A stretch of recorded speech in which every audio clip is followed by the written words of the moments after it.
नमस्कार दोस्तों। आज मैं जो देश में जो चर्चा राजद्रोह कानून की बहुत जोर शोर से चल रही है, उसी पर मैं अपना विचार व्यक्त कर रहा हूँ। मैं आपको बता देना चाहता हूँ कि राजद्रोह कानून को तो सबसे पहले आज के दौर में समाप्त करने की ज़रूरत है, क्योंकि माननीय सर्वोच्च न्यायालय ने भी इस पे हस्तक्षेप किया है कि इसको समाप्त कर देना चाहिए।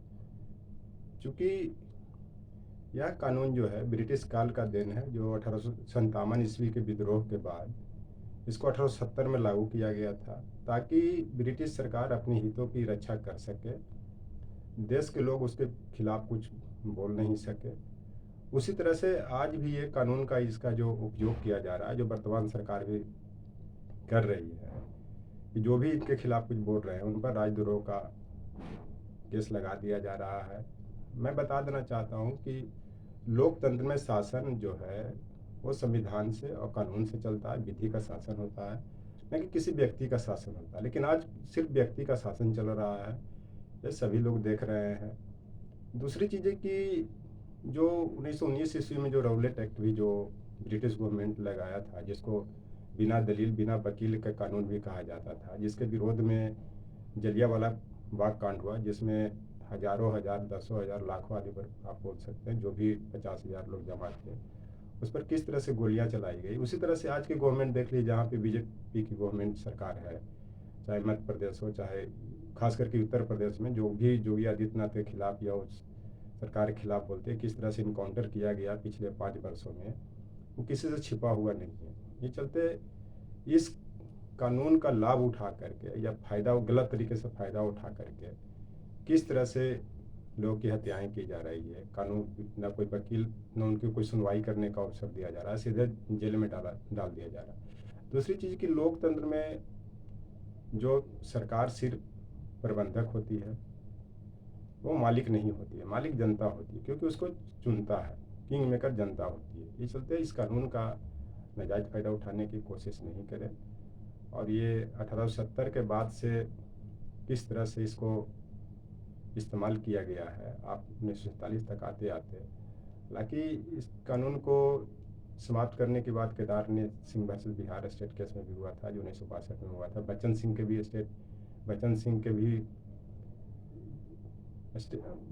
के भी जनहित याचिका पर इसको समाप्त करने की बात की गई थी। आज भी बहुत से इसमें जनहित याचिका दायर किया गया है, लेकिन सर्वोच्च न्यायालय ने भी इसको समाप्त करने की पहल की है और केंद्र सरकार को नोटिस भी जारी किया है।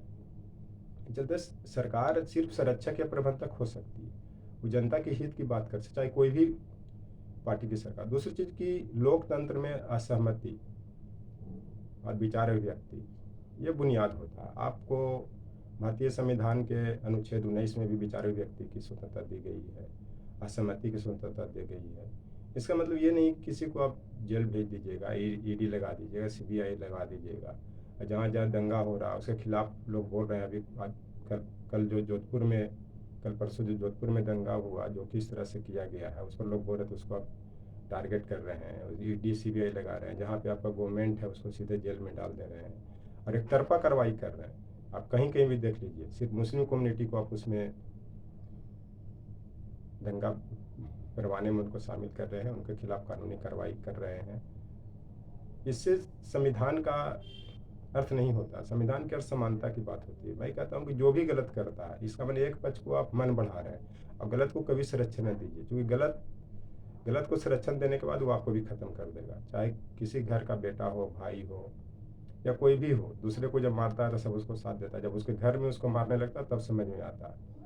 जब देश की राष्ट्रीय एकता अखंडता कमजोर हुई, संप्रभुता कमजोर हुई, तब आपको समझ में आएगा कि ये क्या हो रहा है। चलते जो भी गलत करे, दंगा फसाद करवाए, आप अगर राजद्रोह कानून अपने विपक्षी लोगों पर लगाते तो उसके ऊपर भी लगाइए, अपने आप कंट्रोल हो जाएगा। इसी कारण आपने लोग को मौका दिया था 10 से 15, 9 स्टेट से 10 स्टेट, 11 स्टेट, 12 स्टेट, 13 स्टेट, इस तरह से पूरे भारत में दंगा हो रहे हैं। क्योंकि आप अपने लोगों को संरक्षण दे रहे हैं, दूसरे को पर राजद्रोह कानून लगा रहे हैं, यूएपी लगा रहे हैं।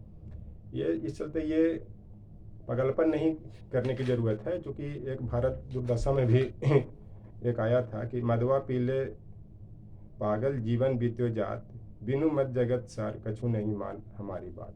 यानी कहने मतलब कि एक तरह से जो बिना पिए हुए भी नशा में आप जो राजद्रोह का कानून लगा दे रहे हैं या किसी दूसरे पर आप इस तरह से जेल में डाल दे रहे हैं, ईडी लगा दे रहे हैं, सीबीआई लगा दे रहे हैं, तो ये उचित नहीं है। आप सबको एक नज़रिए से देखें। इस चलते इसमें जो लोकतंत्र का बुनियाद को समझिए, असहमति विचारे व्यक्ति को समझिए। जो लोग भी आपको अगर खिलाफ बोलता है, सरकार की भलाई के लिए, देश की भलाई के बोल रही है, और ऐसा विरोध जो होता है संवैधानिक होता। इसलिए इस कानून का गलत फ़ायदा नहीं उठाएं और इसको समाप्त करने की ज़रूरत है और समाप्त करना भी चाहिए। लेकिन वर्तमान सरकार जो भी नीतियों की आलोचना कर रहे हैं, इसके खिलाफ कुछ बोल रहे हैं, उनको किस तरह से प्रताड़ित किया जा रहा है। और कोई भी आदमी शासन प्रशासन में या सरकार में, उससे तो गलतियां होती हैं, चूँकि हैकिंग ऊपर से नीचे तक होता है, लेकिन रिस्पॉन्सिबिलिटी फिर मंत्री को बना दिया जाता है और गलत भी करते भी हैं। तो मैं कह रहा हूँ, मान लीजिए आजम खान को अपने जेल में डाले हुए हैं, उससे कोई ये नहीं गलत किया, लेकिन अपने पक्ष में भी देखिए कि कौन गलत कर रहा है, क्या उसको भी आप डालिए, तभी ये देश समाज आगे बढ़ेगा। मान लिया फिर उसकी गवर्नमेंट आएगी, आपके लोगों को जेल में डालेंगे, जैसे माननीय अमित शाह को भी गुजरात दंगा में बहुत दिन तक जेल में रहे, उन्होंने भी जब बाहर निकला पी चिदम्बरम को जेल में डाल दिया। ऐसे नहीं होगा। वो तो ऐसे एक दूसरे को सुधारने में या एक दूसरे को विरोध करने में, एक दूसरे को नुकसान पहुंचाने में देश की भला नहीं होगी। एक सेल्फ सेटिस्फेक्शन होता है, संतुष्टि मिलती है, इससे नहीं होगा। मेरा कहना है कि जो भी गलत कर रहे हैं, जो भी इस तरह से कर रहे हैं, उस सब पे डंडा चलाइए। अब ये लोकतंत्र डंडे से नहीं चलती, ये संविधान से चलती है और कानून से चलती है। ये चलते भारत दुर्दशा में भारतेंदु हरिश्चंद्र, चाहे जो भी साहित्यकार ने या जो भारतीय स्वतंत्रता आंदोलन जिन्होंने भाग लिया, कितने सेक्रीफाइस करके ये देश को आज़ाद करवाया। और वो आज़ादी में कहीं ना कहीं सबके पूर्वज शामिल हैं, चाहे मेरा पूर्वज हो, चाहे आपके पूर्वज हो, चाहे किसी का भी हो, चाहे ओबीसी हो, एसटी हो, मुस्लिम हो, या फिर और अन्य तरह के माइनॉरिटी है, सबके पूर्वज ने योगदान दिया। चलते ये राजद्रोह कानून लगा करके अपने लोगों को नुकसान पहुंचा रहे हैं, जो स्वतंत्रता आंदोलन में जो भाग लिया था उनकी छवि खराब कर रहे हैं। और जलियांवाला बाग कांड में किस तरह से, इस तरह से बहुत से कानून वो ब्रिटिश गवर्नमेंट ने बनाया, जिसको माननीय मोदी जी ने भी कहा था कि मैं इसको बहुत से कानून को समाप्त करूंगा, और ये इसको समाप्त करने की ज़रूरत है। और समाप्त करने के साथ साथ इसमें कोई नया ये लगाया जाए, चूँकि जो आईपीसी की जो धारा 124 सी है, जो राजद्रोह की बात करता है, जो उस समय 1870 में ब्रिटिश गवर्नमेंट ने बनाया था अपने हितों के संरक्षण के लिए, चूँकि ईस्ट इंडिया कंपनी ने जो भारत को तो ब्रिटिश गवर्नमेंट के हाथों में बेच दिया। उसके बाद ब्रिटिश गवर्नमेंट ने 1858 ईस्वी में अपने हाथ में सत्ता ले लिया। अपने हितों को सुरक्षित करने के लिए जो देसी रियासत के जो राजाएं थे उनको भी साथ दिया, जो ब्रिटिश गवर्नमेंट को साथ दिया था उनके हितों में भी काम किया जाने लगा। ये चलते ये देसी रियासत नहीं, ये लोकतंत्र है। हम भारत के लोग संपूर्ण भरपूर संबंध समाजवादी पथनिरपेक्ष लोकतांत्रिक गणराज्य की बात करता है। ये लोकतंत्र की शासन है, संविधान की शासन है। जो संविधान बनाने वालों ने कितने सेक्रीफाइस किया है, ये किन्हीं से छिपा हुआ नहीं है।